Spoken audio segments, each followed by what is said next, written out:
tubaye ikaze mu makuru agezweho ari kuvugwa mu isi ya gospel, mu isi ya abaramyi n'abahimbaza Imana cyangwa se n'abandi bavuga ibijyanye n'Imana byose.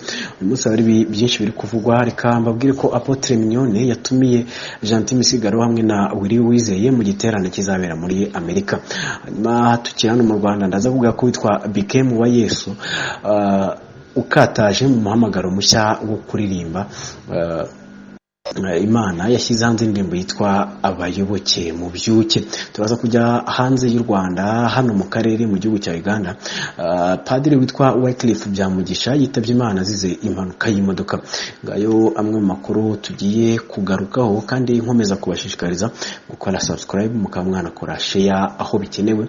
Yewe tugiye kubana nitwa Kizito, reka mbashishikarize gukomeza gukora subscribe kuri iyi channel kugira ngo tujye dukomeza tubana amakuru agezweho, ariko munaduha ibitekerezo byanyu bigiye bitandukanye. Duhere kuri Apotre Mignone yatumiye Gentil Misigaro na Willy Uwizeye mu giterane kizabera muri Amerika.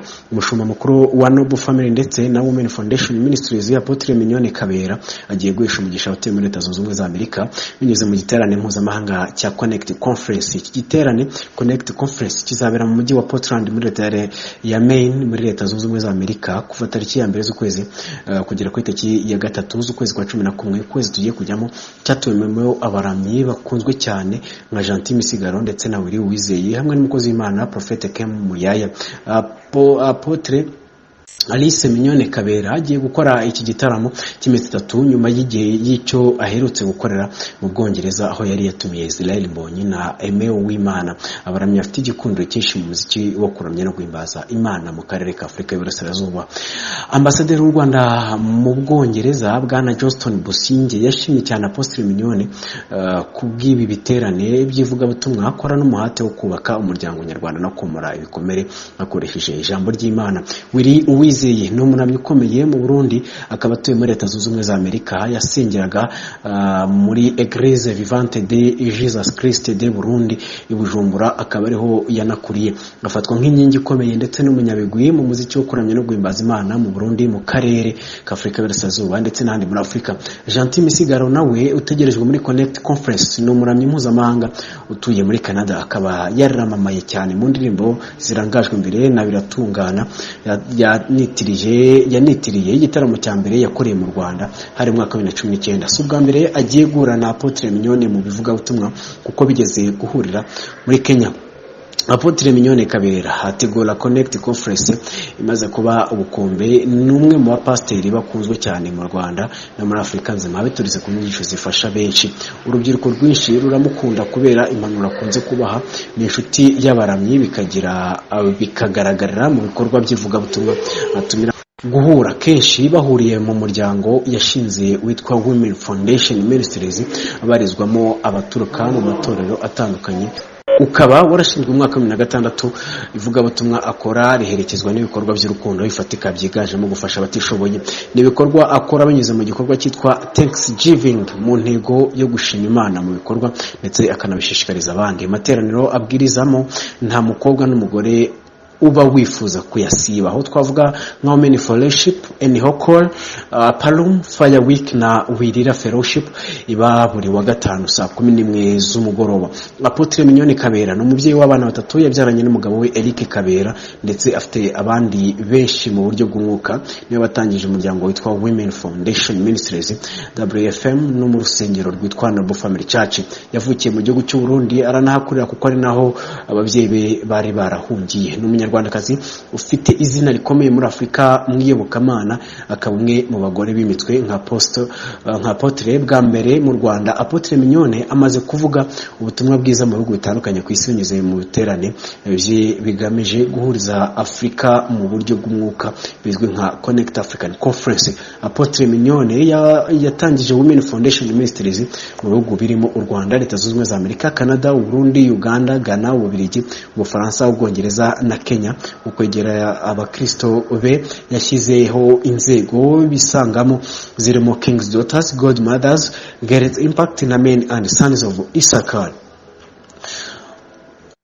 Apotre Mignone ni inshuti y'urubyiruko n'ibyamamare mu ngeri zitandukanye kugeza aho benshi bayoboka ministeri yatangije aho muri abo harimo Miss Nishimwe Naomi, Miss Queen Kaliminya na Rindwa Diogene bikunda kwita Tome, Kate Bashabe, Billy Irakoze n'abandi. Itorero yashinze rya Noble Family Church rifite umwihariko biterane bimaze gushora imizi aribyo 7 days of worship, umugore mu ihema, umugore mu marembo, Esther Operations, 12 days of crossover Christian celebration, New Year Eve n'ibindi. Kuri ubu iri torero rikaba ari urusengero rw'agatangaza ruzaba rwakira abantu barenga 5,000.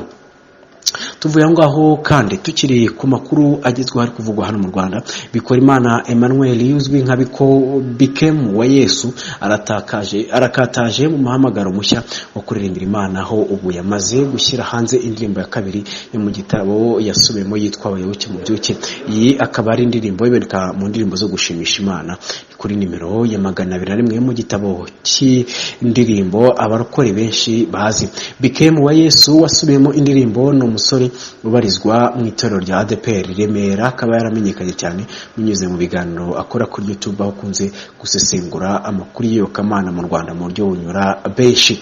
Nubwo yamenyekanye nk'umusesenguzi, ntigeze ajya kure y'umuziki kuko yanyuzagamo agacurangira abahanzi batandukanye, ateza impano z'abana imbere, asubiramo amakorasi ya kera, akaba n'umwarimu wa piano aho yigisha gucuranga binyuze mu ikoranabuhanga ibizwi nka online.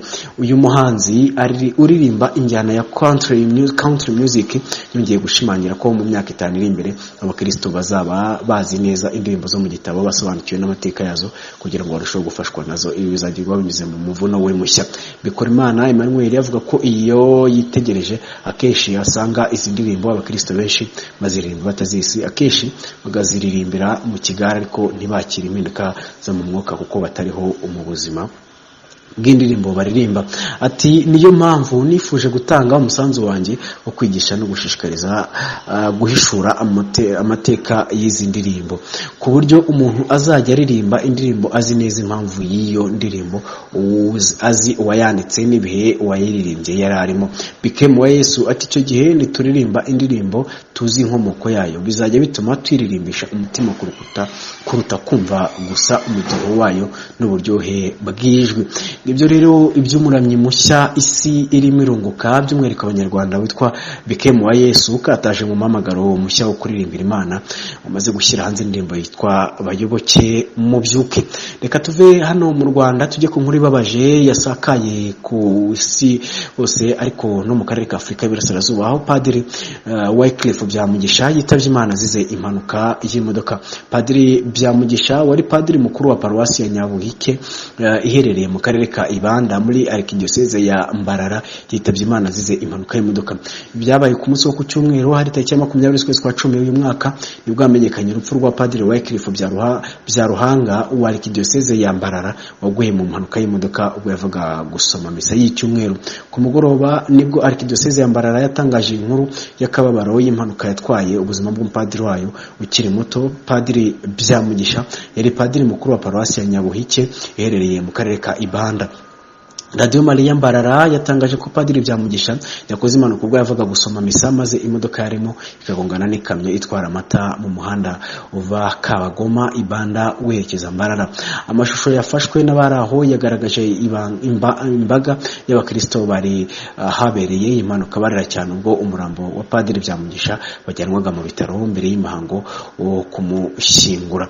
Nkuko amafoto agaragaza ku binyamakuru bitandukanye byo mu gihugu cya Uganda birimo Informa, bigaragara ko iyo mpanuka yabereye ahitwa Ibanda yari ikomeye, aho imodoka ya Padiri ikikaguritsemo ibice ibyuma bimwe bikajya ukwabyo.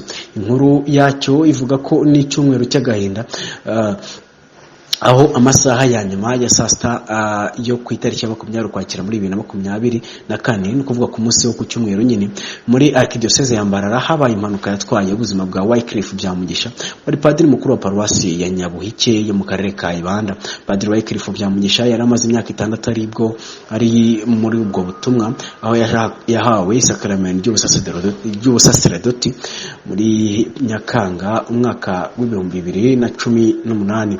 Reka reka tumusabire kuri Nyagasani akomeza amworohereza kandi amukize. Nge nitwa Ukwimana Ishaka Kizito, ndafuza gukomeza kugira ibihe byiza, tukomeze kubana kuri icano kugira ngo tukomeze kubagezaho byinshi cyane bigezweho biri kuvugwa mu isi y'iyobokamana.